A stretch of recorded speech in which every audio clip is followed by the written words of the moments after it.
Hey, welcome everyone. Welcome to the Spiritual Underground podcast. As always, I am your host, Dan Reeves. I am in 12-step recovery. And if you're just bounding along, bumping along, found this podcast today, I'll tell you that it's primarily 12-step recovery where people come in and tell their 12-step recovery story, what it was like, what happened, and what it's like now. But a lot of times in here lately, I've been having guests come in and, as I just explained, I file them under enlarging your spiritual life or continuing to grow. It's one of the requirements. I actually, I said it's part of it is actually in our 12-step recovery literature, but I think it applies to everybody in the human race. If you're not cultivating and feeding that spirit inside of you, it's that downward escalator. I don't get to just stand still on that. If I stand still, I move backwards. So I have to continue to move forward in that. And I have lots of guests that's come in and talk about that. Give a little plug for the I Am One Two podcast. That's also that my sponsor and I do that. My sponsor Christopher and I do that. Is on YouTube and all the podcast channels too, where he has the microphone primarily. And after 41 years of sobriety, 25 years of working in the field of chemical dependency, substance abuse. He shares his wisdom with you guys. We answer questions that you all can send in too. So tune into that. It's just like iPad. It's a little I, the letter M, the number one, the number two. I am one, two. And it's like I am one also. That's the kind of the deal is.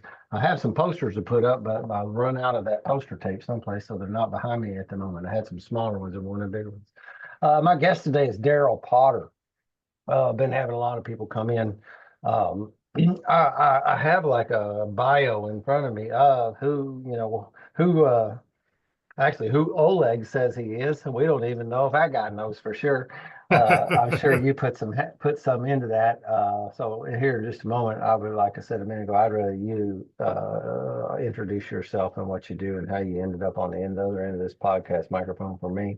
And I also like to hear like a little bit about how you grew up and that, because those formative stuff, I don't think you can skip that really. Mm, Like so in Alcoholics Anonymous, people show up and they decide to start talking like they had a drink when they were 17 and that's when life began. They're like, no, no, no, let's go back further and see, what happened to you earlier on that caused that drink to be such a alluring thing.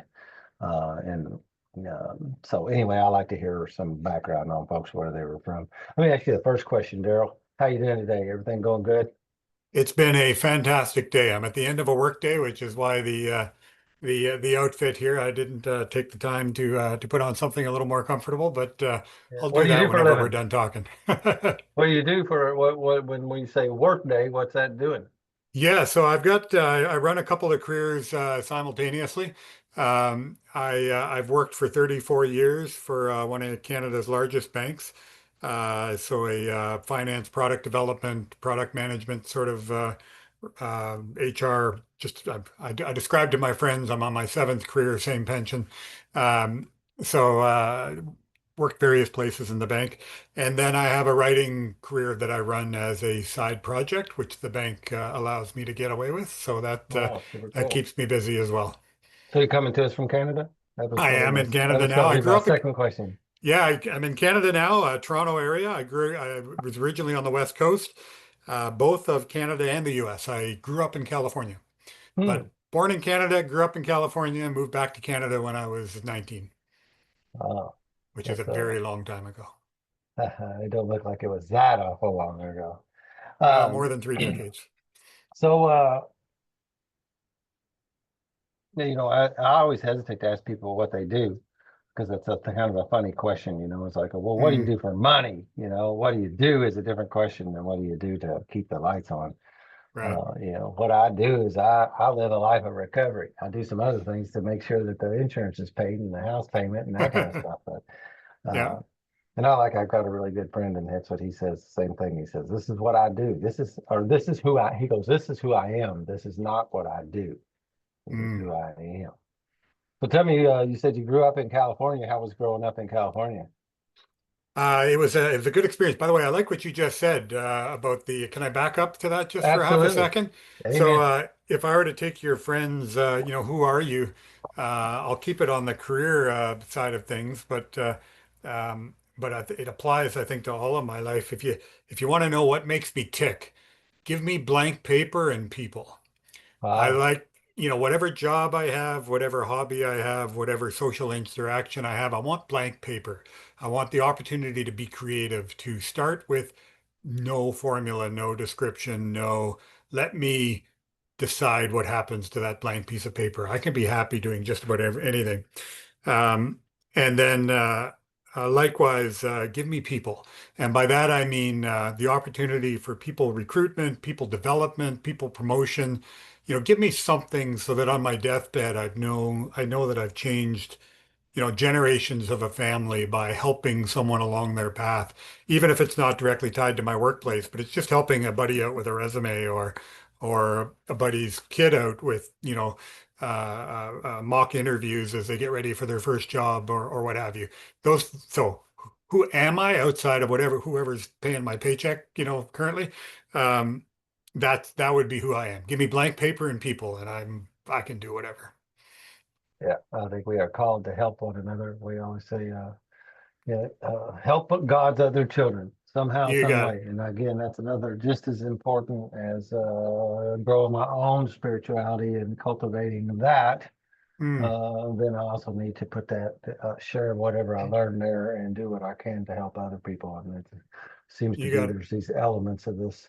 I never have a really good word to use for it because when you use like a successful life, it gets tied to dollar signs, kind of, or at least it looks that some people, Mm. that, and it's I do struggle for the right words. A fruitful life, a satisfying life. It's way better than satisfying though. So it's interesting.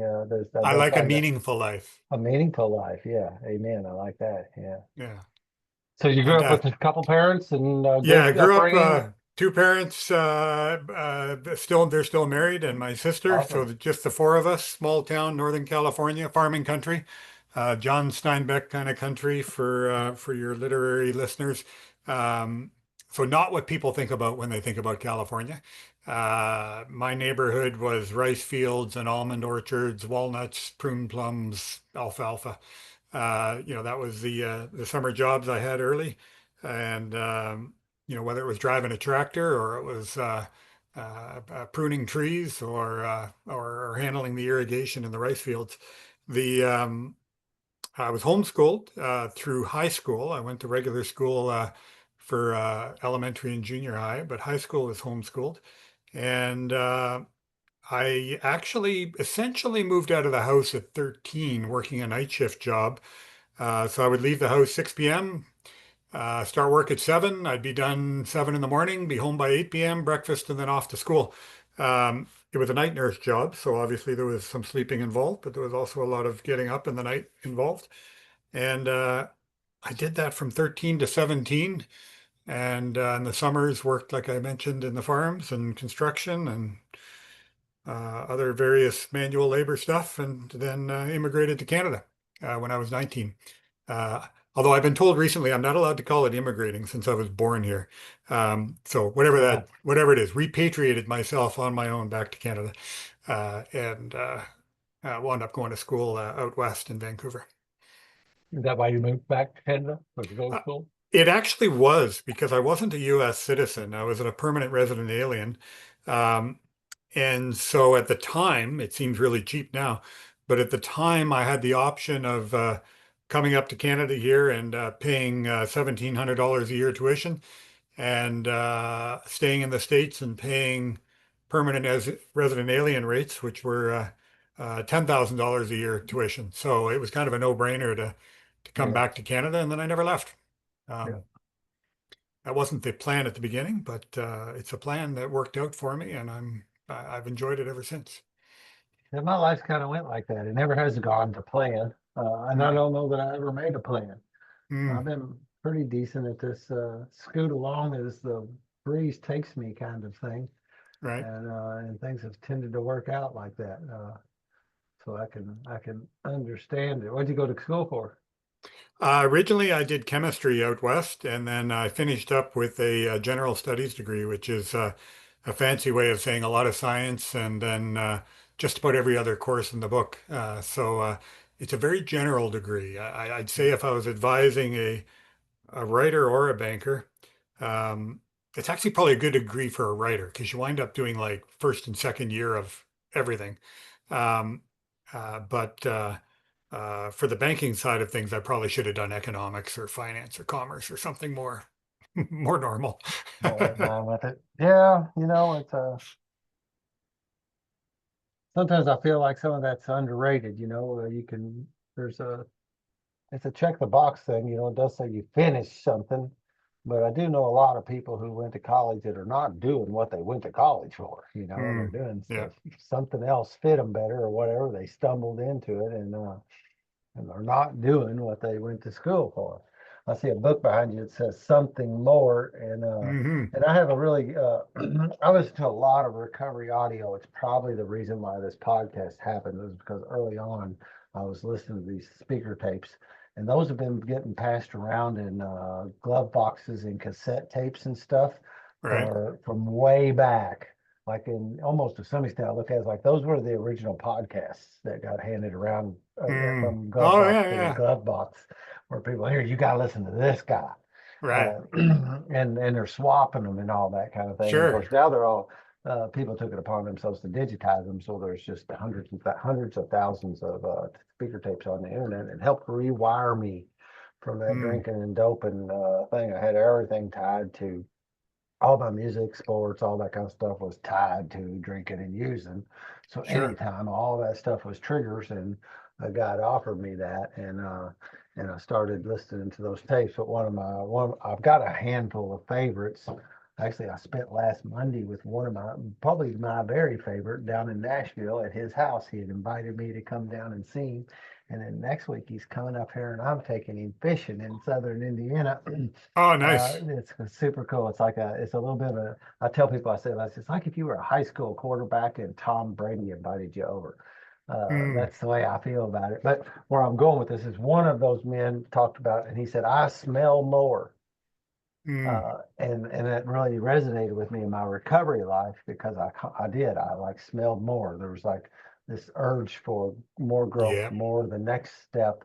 And I kind of, this addiction thing that I had that made me overuse one thing, I actually could kind of rechannel it into a healthy direction yeah, and, go to yoga teacher training and go to the Mankind Project and go and look for these things to add to my life, which brought, more quality to my recovery. yeah, So yeah. something more. Tell me about that a little bit. Yeah, so man, the book really ties in well, I think, with what you're trying to do with your audience and life. The full title is Something More, subtitle Living Well in a Broken World. Mm, It riffs on basically weaving together personal memoir as well as commentary on the Book of Ecclesiastes, which is a 3,000-year-old poem essentially on the meaning of life. It's found in the Christian Bible and the Jewish Bible as well. It's um, uh, it's a book that deliberately says it's not talking about heaven. It's not interested in salvation. It's not into any of that stuff. It wants to know how to live now, and it's got a couple of key themes that weave throughout the book that I think are so powerful for your audience to understand because I think they'll well, first of all, I think they will understand, completely relate to it. The first is there's this word that gets repeated over and over in Ecclesiastes. The Hebrew word in the original is havel, um, and it means breath. Um, Readers of most English translations will, if they know Ecclesiastes at all, will recognize. The book seems a bit depressing. It starts off. The poem seems a bit depressing. It starts off, meaningless, meaningless. Everything is meaningless. mm, Utterly meaningless. And that repeats over and over throughout the book. Uh, Somebody familiar with the King James version, it would be vanity of vanities. Everything is vanity, utter vanity. mm, And it's really dark, but the actual word is this word havel, uh, which translated means breath. It's a metaphor that did not get translated and by the way, if your listeners are thinking, oh no, this guy's going to go on some academic thing, bear with me. This is really practical and amazing. Um, the word is a metaphor. And what a metaphor is it's a physical image designed to make you think. So for example, if I said my wife is a rose, you know, in a poem, your readers would, or your listeners would probably understand. He probably means she's beautiful, or she's got lots of layers. She's probably not red, but maybe Or she's thorny, got, what's that? Or pink or whatever. and not Oh, thorny. yeah. Well, they might think that. That's the beauty of a metaphor. Maybe she's got a few thorns you got to be Maybe. careful about. That's the beauty of a metaphor is that I can say that and mean a bunch of things at once. Um, and so when the original writer of Ecclesiastes says, breath, breath, everything is breath. Hmm. All of life is utter breath. It's a metaphor that has to then be unpacked by the reader themselves. Um, and cut to the chase. The basic idea is, breath is deeply meaningful. It's you die without it. Uh, it's also kind of mysterious. You think a 3,000 years ago writer, but even in the modern age, unless you're like a cardiac surgeon or something and really know the science, like your breath is still probably fairly mysterious to most of us in terms of the chemistry of it and biology of it. It's a bit enigmatic. It's a bit insubstantial. It's fragile. You get a blow in the chest and trying to catch your breath.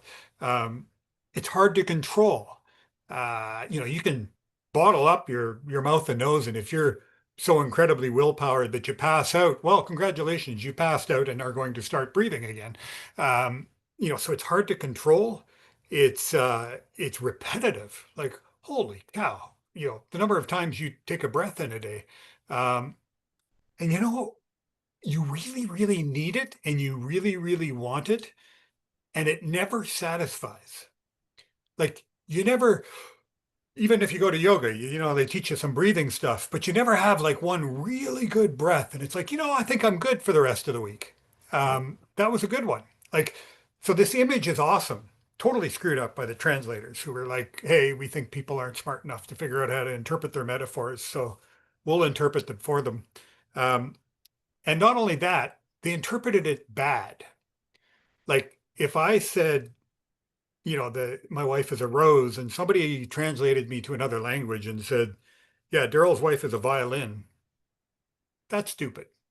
Like, beautiful, complicated, has thorns, valid. Um, you can now judge what you think I might have meant. But violin, that's dumb. Like, try again. So that's the first big concept is this idea that all of life is temporary and fragile and we're hungry for it and it never satisfies and that whole thing we talked about. The second big theme that's repeated over and over in the book is the word encapsulated with the word yithron. It means lasting benefit.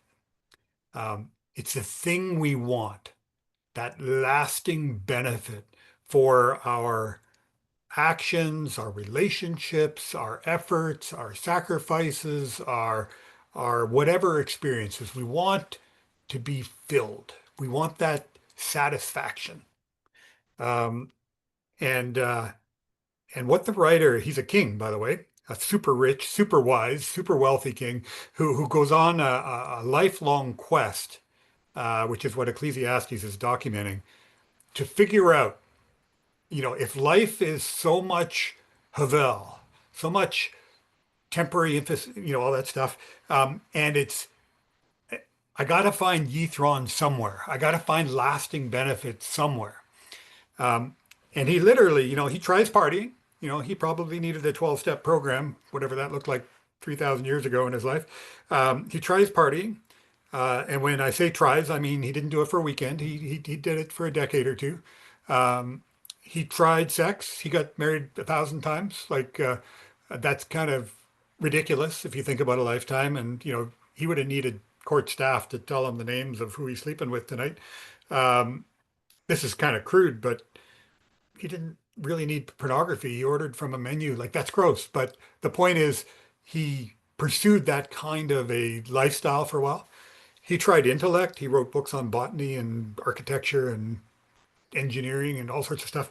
Um, he tried gardening. And when a king tries gardening, he's like terraforming ancient Israel with water piped in from all sorts and creating these pools and, exotic bringing in birds and animals, like just the whole deal. Um, and he comes to some amazing conclusions about how life works, and he never really satisfies the fact that all of life is Havel. It's breath. And there is no Yithron to be found here, which then leads to, oh, great, now what do I do then? Um, and he lays it on multiple times throughout the book that, the best thing you can do here, the best thing, and he comes at it several times. He said, above everything else, the best thing in life is enjoy your lunch. Enjoy the wife of your youth. Enjoy, in modern language, enjoy the moment. Enjoy, he even says at one point, if you're going to get dressed, put on white linen. For the era, that was like luxury. Wear something nice. Enjoy the cloth. Like he really gets into some stuff that we don't associate with Christianity or Judaism. I think we associate it with Buddhism or something. Um, but 3,000 years ago, he said, you chase a carrot, whether it's partying or conquering the business world or building, you know, amazing buildings or all the stuff he did, it's not going to satisfy. If you can't enjoy lunch, you can't enjoy anything. So anyways, that's It's like, something more in a nutshell. and we're still saying it, be here now, the power of now, well, our group says one day at a time, and sometimes that's 1 minute at a time. And another piece of that is, and I say it quite often that, most of these teachings and stuff, that like yesterday, Alcoholics Anonymous became 90 years old. Wow. You're talking Yesterday. about 3,000, Yeah, right? yeah, And yeah. And 90 years later, there's still people walking in the doors of those rooms all over this world looking for Yeah, this solution to that, And yeah, ultimately, 3,000 years later, people are walking down the street trying to find this solution. It's almost like humans are numb. We yeah, cannot learn that lesson that this thing is an inside job. It can't be yeah, found expanding my empire. It can't be found with my new sports car, my toys, my women, my yeah, you name it, clothes, titles, power. Uh, that what we seek is not in any of those things. It's yeah. in here. It's inside here I, where your I, breath resides. yeah, outside of my writing, I've been, like I mentioned, 34 years with the bank and worked all over the bank. And I spent half a decade in corporate HR doing executive compensation, employee and executive compensation. And I can't tell, uh, you know, obviously lots of confidentiality clauses. I Sure. can tell too many stories out of school. But one of the things that has really struck me over the years is that I've been exposed to the entry level employees, and I've been exposed to the most senior people, in the corporate world, not just where I work, but vendors and other partners that I work with in the US, Europe, Asia. And it never ceases to amaze me, although I should be used to it by now, that the unhappiest people that I encounter are the most successful. Mm. Um, and that's not obvious when you see a $10,000 suit walking down the street.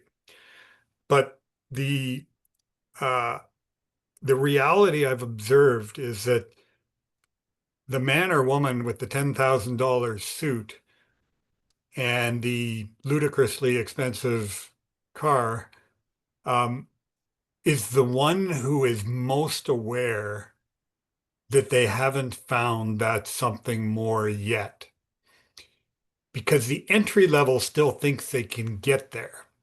They just need a couple more promotions.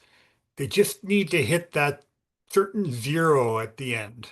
Um, and it's really a fascinating thing when you encounter, let me rephrase that. It's a beautiful thing when you encounter a human, whether they're at the top or the bottom of a corporate ladder, or in some sort of life situation that's got nothing to do with a corporation or maybe a job even, or family structure.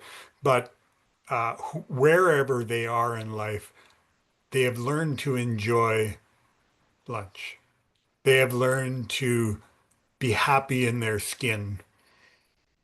They don't need that external validation or substance or prize or recognition to smile. Yeah. Um, and you don't need to wait on somebody else to get there, although you won't get there in one afternoon. It takes a little more effort than that, but yeah. Yeah, that's the one Uh, thing too, it takes some time and it just seems that there's an evolution. And I mean, you run into the occasional, let's just, and again, it's just generalizing it a bit, but you run into the occasional 20-year-old that may have like that little bit in them where they understand that, but not mm, many, not yeah, many. yeah. And then 30, there's probably a few more, but it seems like you have to actually be a little bit older than that and getting up into that age, almost like when you maybe pass that, like where maybe I might be at the halfway mark now. Mm, The sands in the hourglass are turned yeah, over, man, yeah, and we're heading the other direction. yeah, yeah, You start having that crisis, and I see that too in 12-step recovery. That's also about the same thing. A lot of people will be able to carry on that lifestyle for a period of time.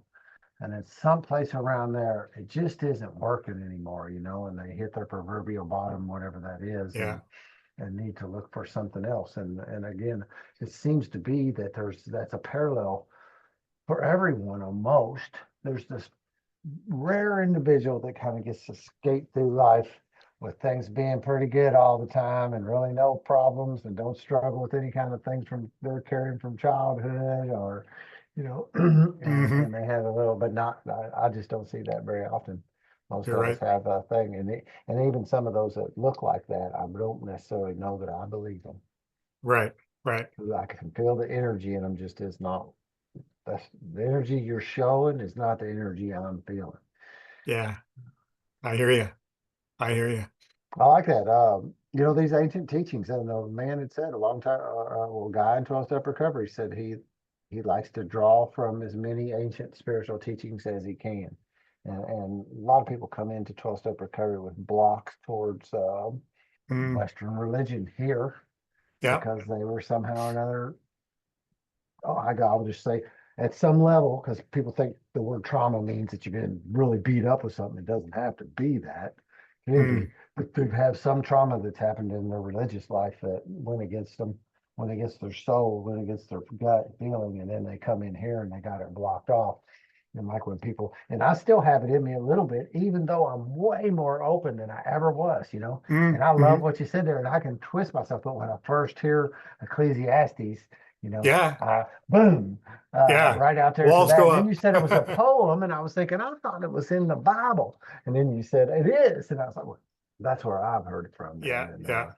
But and you'd said these translations get a little bit weird in a number of ways, and that's just another one. I don't know that they made a poor translation. I'm not so sure that maybe some people weren't doing that as a as a power play to give us Well, poor I translation so they could be ruling over us with what they want us to believe and that kind of stuff.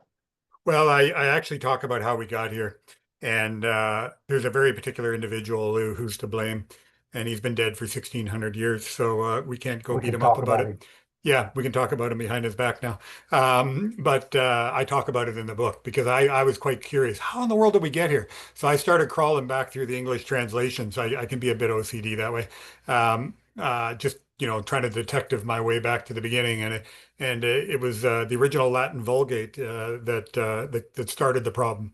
And there's a very specific reason why the original translator of the Latin Vulgate had a very specific agenda that he was trying to push, which is why he chose to interpret, not translate. And I talk about it in the book, so it gives a little bit of like, okay, like, now I Yep, yep, understand how we got here. The irony yep. is, the King James version was translated from the Latin Vulgate, and the result is, um, because the King James is so revered in Western English, kind of culture Hmm. and so on, nobody dares change it.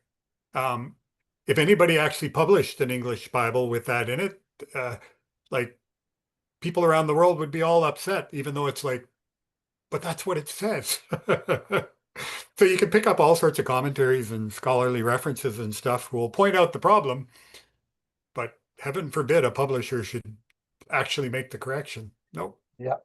haven't Yeah, we found are one yet. funny. We're funny like that. Very, Yeah. uh, they just did an updated what they call plain language big book because it was Ah, written in the 30s, and the oh, language, again, this little bit of like, mm, I love when we go in places like this because it trips off some things, that I like. I'm in this world, and our book is antiquated and has antiquated language from 90, because in the 30s they don't talk. There's words in there that people that I was sitting down with, they don't know what those words meant, and when I of sat down to course. read it, I don't either, to the point that Alcoholics Anonymous, the general service people, have like created this big book dictionary that gives you the 1939, 1935 definitions of a Yeah. lot of these words in here so that you can understand them. And we had to go to that. And then the storms that happened through the community when somebody tried to update the Oh, language, yeah, yeah, it's yeah. like, the old book is good enough for me. It's good enough for you. This is the way I got sobered, and you ought to have to too. And it's funny, and that same thing has been going on for thousands of years. Totally. Yeah. Yeah, Whether we don't it's like change. no, Human beings can be a little stubborn. that's what is it? I like it. You can probably put this in any way you want to, but there's two things. As an alcoholic, there's two things I hate worse than anything else. I hate change, and I hate the way things are. Uh, I can think of a lot of personalities who aren't alcoholics who would fit that just quite nicely as well. yeah, yeah, yeah, yeah. It's not limited to us. That's just where I live. The older I get, I think I have to watch myself that I don't just become that way because yeah, when I was Yeah, young, we used to such and such. yeah, But yeah. That's yeah, how you get into that. Back when I was a kid, we used to. You get that all over the place, and it's interesting. I've found myself. I'm 55. I oh, I feel got a a year on you. very, You're a kid. yeah, that's what I feel, a very young 55. I feel my 87-year-old father lives with me, and he push mows the grass, and it's on his choice because he wants that activity in his life. And he's doing really, I mean, for 87 years old. So to take care of myself, I probably have that kind of quality of life also up into those kinds of years. Well, you What? must be planning on it because you're going to yoga, and you said earlier in the podcast that you're approaching the halfway mark. So you got 110, 115 on plan. Yeah. Um, All of dad's mom lived too.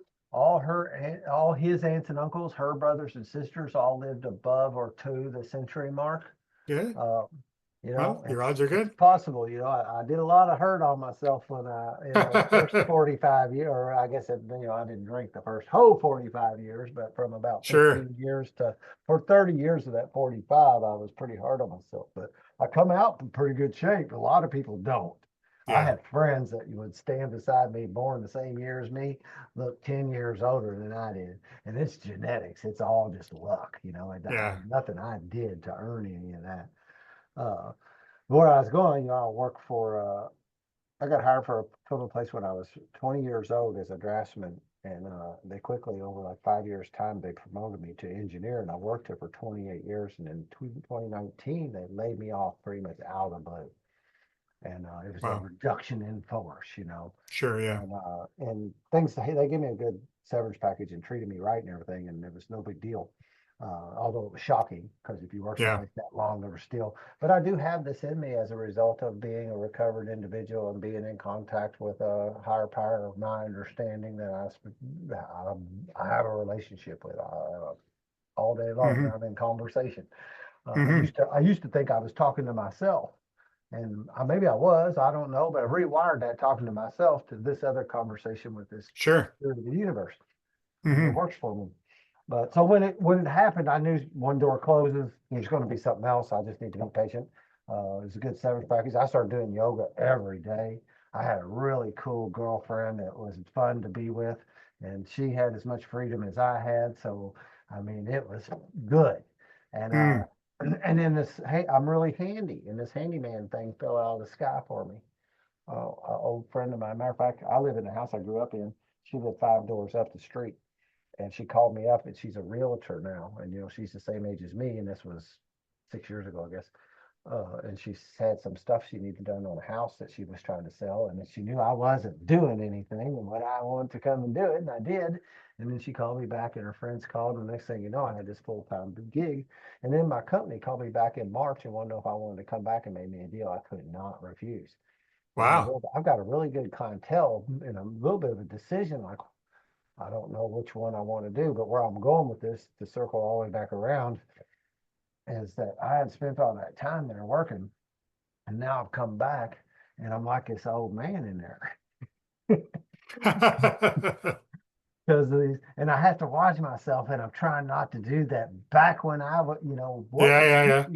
and reflect out in the back in the past. And one of the main reasons they hired me is for that 28 years it's up here, Of and course. they've had a big rollover, and they've got a lot of young engineers that don't know the product line, and and a lot of people have retired, and they need somebody that knows this stuff because it's in the power industry, and it's a Oh, great okay. time to be in an industry that's making electricity because Yeah, we are yeah, burning electricity like it's going out of style, yeah, yeah, yeah.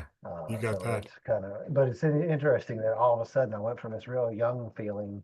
And most of the guys I sponsor and work with in AA, I was looking around the room yesterday and I was like, I think there's 4 guys out of 60 in here that are older than me. And I'm not old, right? Mm, uh, uh, Man, they're all 35, 40, that kind of, significantly younger than me.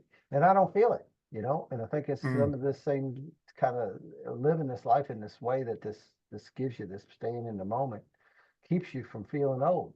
You don't, I watch people that, some people stagnate. If you're not looking for something more, if you're not adding something new into your life, and there's an endless supply of new, right? hmm, hmm. And it doesn't have to be material. That's the wrong Yeah, direction.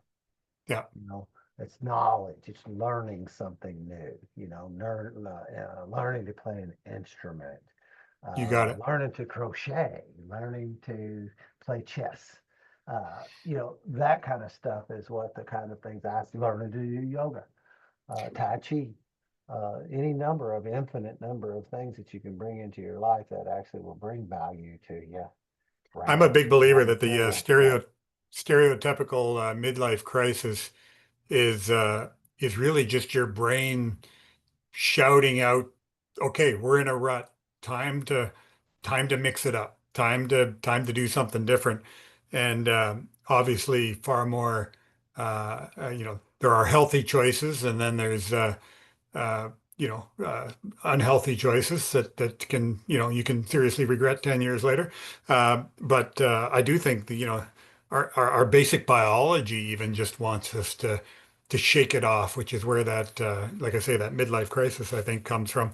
And kudos to those who like you, take up yoga later in life or pick up an instrument or learn a language or whatever it is that they do to start carving new grooves in that old brain. Yeah, It's yeah, healthy. It's good. yeah. Also, that neuroplasticity and that Oh yeah. there's some stimulation that goes on in there. In just the same way as you have to keep moving physically, you got to keep moving mentally. You got to exercise that muscle too, or it will atrophy on you, Hmm. and you'll pay for it later. And that's the problem is that we think it won't happen to me, and then Mm. it does, and it's damn tough to catch up with, Yeah. right? You don't want to have Yeah. to play catch up. You want to, those are a Yeah. couple of things you want to stay ahead of, like, you know, the obesity issue. Mm. Uh, Mm. Once you get there, man, I mean, it's probably harder than any addiction that I've ever had. because Mm, I could stop drinking and drugging, but right, you can't stop eating no more than you can right. stop breathing. Yeah, that's a And good point. You can cold turkey, so to speak, on some things, but not food. no, you still You you do. got to figure out, and that's been my problem all along is I can't moderate my substance abuse, my substance Mm, use. I can't just have one. I'm going to have more. If I yeah, put one in me, I'm going to have another, and then another, and another, and another. And you have to moderate your food stuff. yeah. Uh, you've written a few books, right? That's your most current one. This is the most current one, yeah. It's actually a follow-up to a book. Don't throw the wall up on me, but the other the one just before this, I've got five out there, but the one just before this is similar memoir and commentary, also on an ancient poem, probably a lot older than Uh-oh. 3,000 years. We don't have a date on it. Called the Book of Job. You familiar with that one at all? Ring a bell to you? Sure. Yeah, okay. So the basic idea of Job, it's a I'm book on fairly suffering. familiar with the Bible. I am Okay, not okay. Christian, but I've had enough. And again, I don't close myself off to that stuff either because Yeah. I understand fully, like, it's not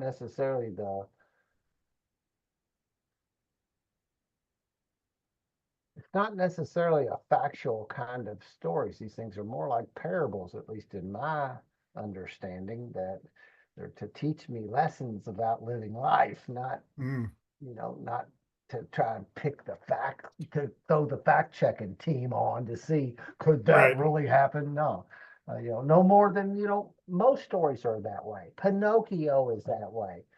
Cinderella, all of our stories are stories.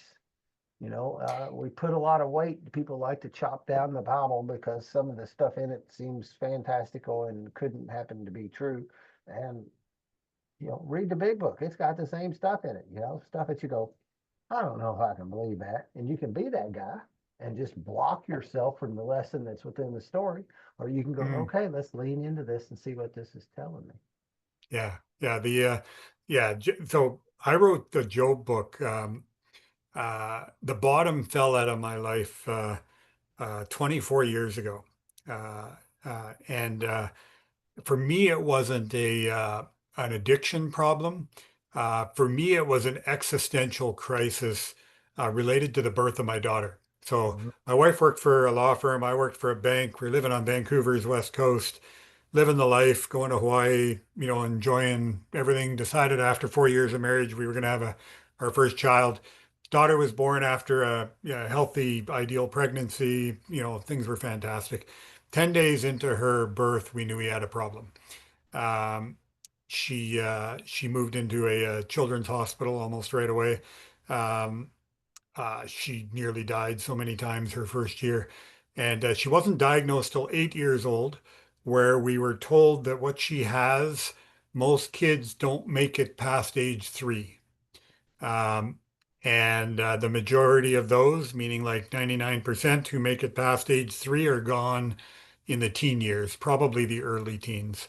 Um, and That was not just a blow, but that stole my whole concept of, I thought I was living life right. I thought I was doing the right things and eating the right food, and my wife as well, and exercising, and you know and I didn't know that 6 pounds of baby girl could reach inside a grown man's chest and claim that pump in there we call a heart and own it without language, uh, without it's just an amazing spirit. I'm sure most Mhm. parents know what I'm talking about, preaching to the choir. But To know that she was leaving me right from the beginning, and there was nothing I could do. It's a terminal, non-curable, degenerative condition. The irony is she's 24 years old now, so she's like a miracle. Uh, but the Book of Job is a book on suffering, which I read to try to help me sort through my existential bottoming, and it was totally useless. Uh, it did absolutely nothing for me, and I thought, wow, if there's this supposedly sacred ancient poem on suffering that doesn't help somebody when they're suffering, that's pretty pointless. Um, I'm not worried about whether it's factual or not. I just wanted to know if it was effective. And if it's not effective, I don't care if it happened or not. The story doesn't mean anything if it can't help. So I went back and read it again. I thought I probably was just lazy. So I read it again and got nothing out of it. And so then I was like in this state of like abandoning all things spiritual and or dig in and figure this thing out. And I spent 10 years studying Job every single Okay. day, um, determined that I was either going to make this thing helpful or I was going to ditch it. Um, uh, and that's a little lockjaw stubborn, but I didn't know what else to do. Um, and the end was I figured it out, and I wrote the first in the nonfiction series, Even the Monsters, it's called. Um, Living with Grief, Loss, and Depression is the subtitle. Um, so that's where this writing, it's actually where the writing journey started. I've written some novels along the way as well, but um, the writing journey started with that book as me, and it's again, memoir and commentary as I try to sort through what that poem is saying and the life I'm living and the utter disconnect between my expectations and what reality turned out like. Um, so that's why, the two kind of go together. The first one was figuring out the existential, you know, life crisis of, life, life's not fair and it's not working out. Um, uh, Followed by okay, I figured that out. I'm not suicidal anymore. But I still got to live somehow on Tuesday afternoon and not have it suck. So can we, that's where something more came from. Was like, okay, I got to figure out how to live now because I've decided I'm not going to die. And so yeah, to your question on, yes, I've written other things, and the two nonfiction ones are the ones that are probably the meatiest. The others are historical fiction novels. And by that, you mean by historical fiction. Tell me a little about that too. Sure, yeah. The historical fiction novels are very niche. They're set in the first and second century BC in the Middle East. So uh, my publisher has patiently explained to me that historical fiction is a niche, and then when you do ancient historical fiction, you're really geeking out on the niche uh, within a niche, meaning there's not a lot of readers of second century BC historical fiction. So I am working on another novel, which is going to jump to the present time. So starting a new trend there. But right now the focus has all been on the nonfiction stuff. Yeah, that's a funny thing too. It's like, do you write because you're looking for people, to read it? I mean, at some level, yes, but if that's Yeah, actually your main motivator, then you're probably not an author. You right. write because you love to write. Exactly. And if nobody reads it, that's, oh well. Yeah, Uh, and there's exactly. also this other little thing about this. A lot of times people don't get, they don't get their stuff, they don't get their praise until they're gone. Right. Yeah, there is that And, as well. you can't count on that either, but that's a potential. Yeah.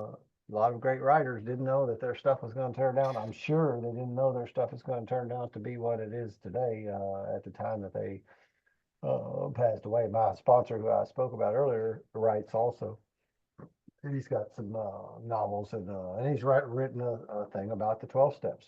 Mm, Kind of, for lack of a better way to put it, genericing it up so that anybody can use it, not just Alcoholics and Addicts and the other 100 fellowships that do use it, right? Gamblers, overeaters, you yeah. know. What about just regular old Joe just ain't too damn happy? Right. Yeah. Maybe it's like what you're in your boat and you're searching Hmm. for something and you went digging into that, you Yeah. know. I think all these tools work, but some of them are going to work better for you and some of them are going to be working better for her Exactly. and that kind of thing. Because I know Yeah. these 12 steps, if you will work them, and I've had the opportunity to take people who are not addicts and alcoholics and stuff through this work who just just Mm, weren't very freaking happy, just weren't having a good time on this planet, man. And something is missing. Surely life has got to be better than this. There's got to be more to life than this. yeah. And Yeah. take them through this, and they find a purpose, and they get something. They make that connection to higher power, and find a purpose to live, and they turn into completely different people. Again, uh, It's that's fascinating, whatever your race or economic situation or language you speak or education level or hobbies or whatever makes you you. Um, we're all the same under the skin. Um, we all have the same hunger. We all have the same, you know, existential quest. We all have the same dissatisfactions that, if anything, as I mentioned before, those who are more successful maybe just become a little more acutely aware that they're not finding the answers on this blue ball we call home and float through space in. yeah, yeah. I call the big blue marble. There you That's go. one of my Yeah. little things. Is how to make the most of this trip on this big blue marble. You got it. You got it. And I listen to a lot of podcasts. I don't know how I'm able to digest as much audio as I am. Sometimes I wonder if that ain't a problem too. It's the way I feed my brain, Sure. I look at it that way, for the last couple of years, I'm probably not going to hit it this year because the waves happen, and I've been listening to a lot more podcasts lately than I do usually. But the last 2 years, I've listened to over 100 books in a year, Good for you. and in various stuff. So Dostoevsky to Ah, fruity romance novels. yeah. It don't. Sometimes I want something that don't mean nothing, and sometimes Right. I want Yeah. something to think on, and I try to mix it up and make sure I'm kind of keeping a combination of both of those things going. And I found actually books again, and that guy I was talking about that I went down to Nashville. He's written some books, and I found a pleasure. I grew up loving to read somehow or another, out of my grandma and grandfather's attic. Mm. Louis L'Amour novels. Do you know Louis L'Amour? Oh, I've got a shelf up here that's got probably, I don't know, Well, 40 me, Louis. me and you Yeah, were the 45. same then, because Yeah. Grandpa had a big shelf of them, man, and I Yeah. would take them off and I went through them, and I have them today. They're Yeah, sitting on you the got it. bookshelf right in I there, grew up on the Sackets. I learned, yep, I learned that. It brought me that joy of reading, and what a gift that was that I accidentally stumbled into it, because it also helped in a bunch of other areas. And I'm finding myself sitting down and reading again because this man's books aren't in audio form, Mm. and Yep. I want to digest them. So I'm finding the joy of turning pages again, and that's cool too. And Well, uh, it's also really helpful sometimes when you can like, okay, who was this person again? And you can flick back 20 pages. All right, this is that guy's cousin. It's harder to do that when you're in an it is, audiobook too. it definitely Yeah. is. Yeah. Yeah. I do a lot of backing up, but I do that with paper, in that also both ways. You know, I'll realize I haven't been listening for a while, Oh, yeah, that can happen. Yeah. and zip it back until I can remember what they were, until I remember. And then, till it's a repeat for me, and then start going again. And I listen to some audiobooks multiple times. There's a few of them that I really, really like. One of them is a very dark book by Cormac McCarthy, Oh, Blood you can see Meridian. him. You can see him on the shelf up there. I got all his I love stuff. Blood Meridian. Yeah, that's a good one. I don't That's a know good what it one. is about that, man, and particularly the audio book, and the guy, that Richard Poe, who narrates it. It's just fantastic, man. It's like watching. There's some movies I watch. I love to watch Josie Wales, the Outlaw Josie Yeah. Wales, and Jeremiah Johnson. And there's some of these movies that I've watched 100 times, and I listen to some books over and over. And sometimes I listen to some other. Jordan Peterson's from up there around Toronto, right? Yeah, he is. He's from the University of Toronto, which is just blocks away from where I work. He's in your Yeah, neck. He's in, well, not your neck of the woods. He's in the he's States in now, this but country. yeah, Yeah, yeah, yeah, yeah, yeah, yeah, yeah, yeah. When you first said Toronto, because I felt when you talked about the thing, these things. What I hear you say is you go in the rabbit hole on things. yeah, yeah, That's a what little I bit. call it. And I do. Yeah, I yeah, will, yeah. went in the rabbit hole with Cormac McCarthy and read everything and circled back and read it again. Now, what did you And, think of Suttree? Did you read that one? yep, I've read them all. I liked Okay, it yeah, I've too. read that one a couple times. Yep, Yeah, yep, me too. I have listened to it a couple times. I've actually read Blood Meridian and listened to it. I liked it so much that I did both. Uh, I tried to listen to one of his books on audio, but I found I'm so in love with the way he handled language, um, that I struggled with the audio because I really just wanted to, maybe it's me as a writer, I wanted to see it on the page and sometimes read the same sentence 5 times. Like just how did he put that together? And why is it clicking somehow in my head the way sentences don't usually? Sometimes I feel like I could read him when he doesn't even have a plot. I just like the way he's stringing me along here. Yeah, he does. He puts Yeah, great word strings together yeah. that is just unbelievable. It's like it's funny to me that I don't know. I've discovered him in the last 5, 6, 7 years or something. It's not been very long, and Michael for a while he Ondaatje, just passed a few years ago. So have you it's encountered Michael Ondaatje yet? nope. All right, look up The English Patient. If Okay. you if you like Cormac I've heard, McCarthy, did and they make a movie out of that too? they made a movie which I didn't like. Yeah. Although I that's just usually the recognize the title. yeah, I cannot remember movies except for some of these ones. So yeah, people say, "You remember seeing it?" And I might have seen it, but I won't. For whatever reason, my mind does not retain it. I will meet you, and I'll remember your name and your face for the rest of my life. I have a gift for that. Like I say, it's yeah, like Rain Man. It's like looking down and counting toothpicks spilled out of the deal. I can right. remember names like crazy, and I do really good with books and stuff. But movies just do not soak into me. Yeah, I yeah. could go watch a movie with you tonight and go watch the same movie with a buddy tomorrow night, and it'd be like I didn't see it. Uh, I've watched too many movies twice, and I'm like 3/4 of the way through the movie before I realize, oh, wait a minute, I've seen this. I have seen this before. Exactly. Yeah, Yeah, very yeah, I'm with cool. you. Well, I don't want to keep you real long. Is there anything else you want to talk about on here? Do you think you want to point out where they can get? I'm sure the book is your main reason for being around making the tours. So You make gotcha. sure And we get if on that, folks and want I'll to make sure track, that gets in the show notes and stuff too. sure. Yeah, if folks want to track me down, they can find me at www. DarylPotter.com. That's DARYL. Potter as in Harry. And find the books there. And it's been a pleasure talking to you, Dan. I have Yeah. enjoyed our conversation tonight. Yeah, it has been cool. Now, I don't know how you feel about yourself, but it's like I live in New Albany, Indiana, just this little town by Louisville, Kentucky, and these people are coming to me from Canada and Australia and all these places to come be on this podcast. I Nice. one day woke up and decided to do, so I feel real grateful that I get to meet all what I say, these people who are forces for the good out in the world. Mm, So thank you for being a force for the good and out there trying to do what you can to help other people have a better trip on this big blue marble. well, thank you, Dan. Yeah, And thank you. blessing to you and your audience as well. Yep, and I do just in time deliveries on these things too, because I one time somebody told me they weren't going to. My podcast was going to come out in 6 months, and about broke my heart. Uh, I put out new content every Sunday, and I pretty much have a guest once a week. So you'll be out this Sunday. I got Fantastic. some information from you. I don't know if I have your email, but I do have your phone number, so I will be contacting because and Okay. let you know those links when they come out. Fantastic. Thanks, Dan. Appreciate it. Have a good All rest right. of your Wednesday night. You too. Talk to you again. Bye bye. Bye. Always tried to be just who they wanted.